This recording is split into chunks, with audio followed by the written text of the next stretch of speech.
Hi, breakfast time. So gagawa tayo ng French toast. So dito, mayroon akong tasty. Tapos, mayroon akong fresh milk. Lalagay natin dito yung fresh milk. Lalagyan natin ng egg. Konting cinnamon powder. Konting sugar. Kasi masarap yung medyo manamis-tamis ng konti.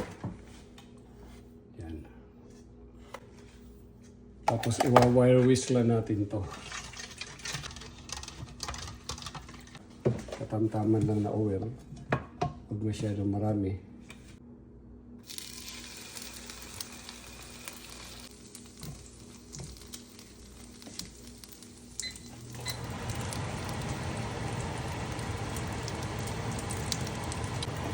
Medyo golden brown na siya.